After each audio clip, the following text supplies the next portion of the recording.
Time to do a little bit of Ironmanning here. I'm down in the Lumbridge Swamp Caves to catch some frog spawn, and that's because this is how you make crafting potions. I caught a few more because you actually need one of these for one of the archaeology mysteries, and then also, sometimes I will want a spicy stew for the crafting boost, but when you only need a +3 boost or less, it's way easier to just use a crafting potion. And the reason I needed that just small boost is because I want to make myself a full black d'hide set, just so I have better defense, magic defense, when I go on my Vire trips. I've just been using my tier 75 hybrid armor, however the black d'hide, because it's ranged, actually has better defense against magic than tier 75 armor does. Imagine that. So I made my full black dragon hide set, and I also have my Carol's skirt that I got from that one incredibly lucky Barrows run, and this is going to be my tanky gear for Vires from now on. So although the hybrid armor that I've been wearing has the exact same defensive stats as the dragonhide that I just made, the dragonhide is actually going to be a little bit better specifically against creatures that are using magic. That's because my style bonus against magic goes up, and my damage reduction is going to go up a little bit as well. So you can see my armor bonus is actually the exact same with the hybrid armor and the Carol's skirt as when I equip the black d'hide, but equipping the black d'hide gives me more damage reduction. So it is going to be a little bit better against the Vires specifically. Now, I'm really not an expert on how exactly defensive bonuses work in this game, but what I can tell you is that I tried AFKing Vires with just the Soul Split in this spot, and I wasn't getting enough healing to sustain being here without using some food, and now that I have the black d'hide, it's easy peasy, so I think that was a very worthwhile upgrade. So, one of the two major ingredients I'm missing to start creating my overloads is mud runes. And you can craft them yourself. It's not the biggest deal in the world to craft mud runes. I mean, it's annoying, but it wouldn't be the end of the world. However, I do have elves as a slayer task right now, and I happen to know that the magic-using elves have a tendency to drop mud runes. So I'm going to try to do my slayer task by killing the Kadarn mages, and then, yeah, we'll see how many mud runes I get from that. I honestly do not know how rare they are as a drop. Well, about 50 kills into the task, I got 1 drop of mud runes, but I think I'm going to end this and just go and craft them the normal way because, well, if you haven't killed these mages before, you may not be aware of this, but they use abilities, and there's a lot of magic abilities which stun your character and prevent them from attacking, so as you might expect, that makes them very annoying to kill. Okay, I figured out a really easy way to craft mud runes, and this isn't ideal, but you basically just run from the Shattered Worlds bank over to the water altar in the Lumbridge Swamp. And yes, I am missing 1 pouch because I lost it during the Devious Mines quest and I'm too lazy to get it.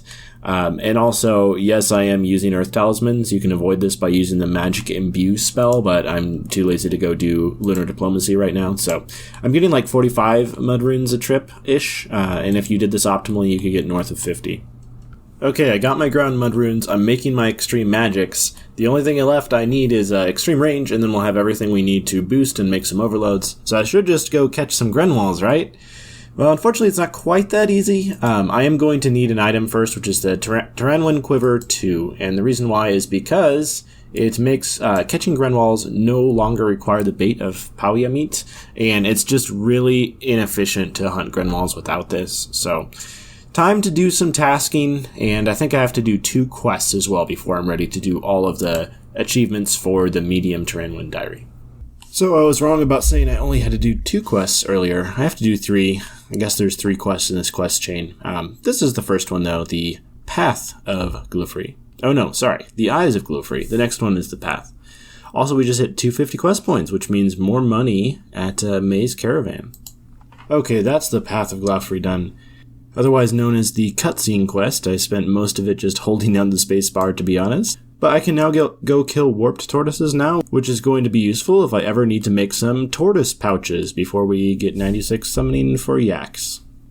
Okay, we're finishing up what is, for now, still the final gnome quest. And this is kind of an interesting thing. I don't know how many of you remember this, but about 10 years ago we had a player poll that Jagex instituted, and basically the vote was between having the final elf quest, giving us Prifddinas, which was obviously what was voted for, or having the final gnome quest.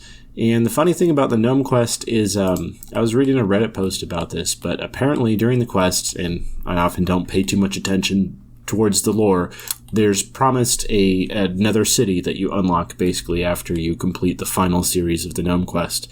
And some people were talking about this, and they make some good points about how it would really be hard to design a city that fills a niche that isn't already occupied by Varrock or Menaphos or Prifddinas. So it makes sense why we don't have a finale to the Gnome questline, and who knows if we ever will, but it would be cool to finish that off eventually someday. Okay, I started doing the elf task, but I've ran into a minor obstacle. Let's just finish off the easy task system first, and then I'll talk about it. So I do get a Tyranwen quiver, which means I now have an additional thing to equip when I'm using magic or melee combat, which is awesome. And I guess ranged too, because I don't typically use ammo for ranged. So I'll just dump the XP into Herblore, a little bit of XP. But now if we look at the medium Tyranwen, which is the next step here, there's a little bit of a snag. Unfortunately, one of the steps here requires me to have a Death Tiara. So currently my Death Tiara is in my Wicked Hood. This is the only Death Talisman I've ever owned. It's the one I got from Oriens in Part 2, and there's no way to take it out. So you can get a second Death Talisman, but you have to do the 50 item list for the Dwarf yet again. So I'd have to go get all those items. Alternatively, I could get 90 Slayer and kill Dark Beast, as they drop Death Talismans fairly frequently, and as crazy as it sounds, I kind of want to just go and get 90 Slayer. And the reason why is because, we still need money to train Prayer 2 more levels, still need some more combat stats, ideally, in the long run anyway. So, training Slayer isn't the worst thing in the world, and this would be a pretty good excuse to do it. Okay, I finally finished up that elf task, and I was lucky enough where the Ireworth Voice of Saren was active, so despite using magic for the entire task, I got an attack level. Pretty sweet. Which is the level you need for Annihilation, which I think is that Tier 87 Wilderness weapon. I haven't really been doing my Wilderness events, but since getting lucky with one of those Tier 87 weapons from, a Wilderness loot bag is the best possible thing that I could do to upgrade my combat setup, maybe I should keep going back and doing them. Oh, this is such a troll. I got a loot beam on my Desert Strike Worms task, but it's just a Mimic kill token. So I finished my Desert Strike Worm task, as you can see in the chat bar below. However, I just learned something pretty cool. I can continue stomping, and I can continue killing Desert Strike Worms. So you haven't been able to do any Strike Worms, that includes Jungle, Desert, and Ice, off of Slayer task since they came out until, looks like about 2 weeks ago, 28th November 2022. In a recent update, you can now kill all of the 3 Strike Worms without requiring a Slayer task in order to attack them. I wasn't aware of this update when it came out, which is why I was still hunting a Desert Strike Worm task, but now that I can kill them off task, I guess I'll just hang out here until I get a focus site, and I don't have to worry about hunting these tasks anymore. Okay, I admit we just missed level, but I did just get 90 in HP. Have the potential to unlock the Onslaught ability. We would need to do some raids in order to unlock that, but yeah, not bad. Another 90 skill. Oh my goodness, it finally happened. I got a focus site. I think it took another hour and a half or so after my task was over, but that is our full Slayer helm done. Okay, let's put this thing together. There's the full Slayer helmet. So I now get the bonus for both ranged and magic, as well as melee. So I'm going to do kind of a sad move here. I think I'm going to block Celestial Dragons. So for those who don't know, this has long been one of my favorite tasks, but unfortunately, Celestial Dragons are they're really slow, and the drops aren't really that good, and the XP isn't that good. So the charms are good, but I don't think it's worth doing it just for that. So we're no longer going to get Celestial Dragons, but I do think it'll make our tasks go by faster and our XP go up faster, which is really what we're after. Well, there is one advantage to waiting a little bit longer to making our overloads, and that's getting another Herblore level, so it'll be easier to boost. This is 92, so I can now just straight up make extreme ranging pots. Okay, I haven't been using the block and prefer list functions with the Slayer Masters nearly as much as I should, but it's time to start now. I'm going to block yet another task. This one is Black Demons because they're terrible in basically every single respect. So I really don't want to receive them anymore. Also, I think it's time. We have enough Slayer points to kind of work with. I'm going to get the first Slayer helmet upgrade. It just upgrades the defensive stats on the Slayer helmet, I believe. And then I'm going to continue upgrading it later, but you can get it all the way up to a tier 70 helm. But it's going to be another 2,000 Slayer points to do that. So I'm actually about to hit another level 90 skill right here. This is level 90 mining. So this is something I've been working on gradually in the background as I'm eating lunch or AFKing or whatever. But I do need to get up to 90 smithing relatively soon because I'm going to hit 90 attack before too long. I have this goal that's been in my notepad forever. I need almost 3,000 Bane bars for 90 smithing. I'm closing in on halfway there, but I still have quite a bit to go. Okay, I finally managed to be online when an evil tree was going on for the first time in a few days. And let's check it out. Open up the 3 regular sacks first. That's a decent amount of money in alks. And then there's a 9 out of 2,518 chance at a tier 87 weapon from this. We didn't get it, but we did get more Necronium salvage. I think this is one of the better elite events I've done. 2.6 mil in alks just from one event. And yes, all of it is going into prayer. Okay, I was able to leverage all that money I made off of that one Bloodwood tree event into 94 prayer. One more level to go, and I think for this last level, I have a mil left over. I have some cleansing crystals. I need to make around 7 mil more cash to finish off Turmoil here.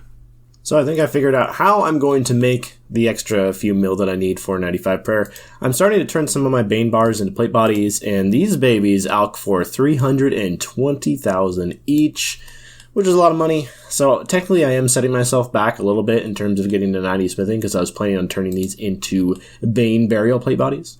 But I think we can sacrifice a couple 100k smithing XP to unlock Turmoil. Okay, time for an evil tree and a fire making level, I guess, 84. Didn't realize I was going to get that. But if I can get another 1.6 mil from that, that would be super helpful. I did get a decent amount of salvage. And from our very wild sack, 700k cash. I just saw that hit my cash stack. That's not bad. Okay, it's time for another Bloodwood tree. Gonna get the reward here in a second.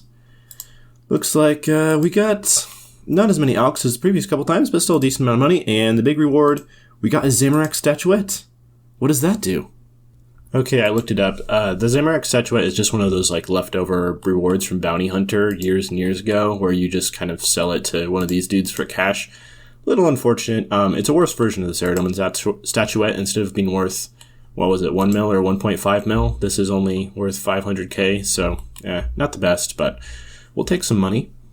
So I finally managed to be online for an elite event that wasn't Bloodwood Tree, believe it or not. I'm doing an Infernal Star, and I'm also trying out target cycling for the first time ever. I've never actually used this function before, but it's pretty sweet. It didn't exist back in the day, the last time I did any kind of serious PVM or Slayer. But basically you just like press a button and your character starts attacking the next, I'm assuming it's creature of the same type that's within a given area.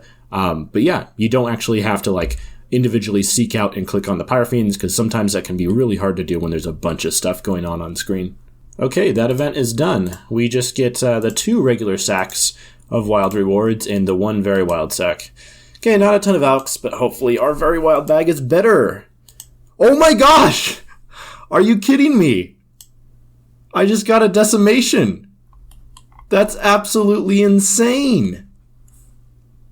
This is without a doubt like the most insane reward I could have gotten from the wild reward sacks.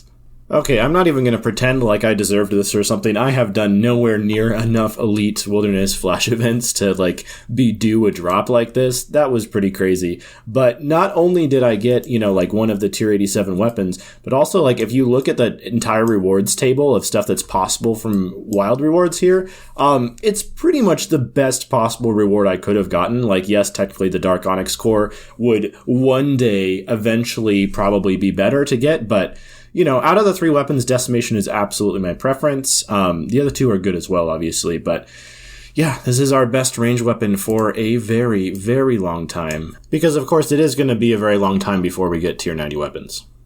And just an hour after picking up the Decimation drop, I also just hit 95 prayer. So we have unlocked Turmoil, Torment, and Anguish, the magic and ranged versions of Turmoil, of course. So that's 2 pretty big accomplishments in such a short space of time. So I think with that we can leave off with this video. So what's going to come next? Well, the first thing is I want to get 87 ranged. Right now we are at 85 ranged and relatively close to 86. So it shouldn't take too long. I'll just use range for my next few Slayer tasks and pick up 87. Because I do really want to use this Decimation. And even though the Decimation has its own ammunition, I was reading on the wiki and you can still use arrows with it. You can choose to, if you want to use an arrow that has an additional benefit, like a bane arrow or something. So even though it is technically a charge bow, you're not like held back by the fact that it's a charge bow, which is pretty great. Makes me feel even better about getting this weapon.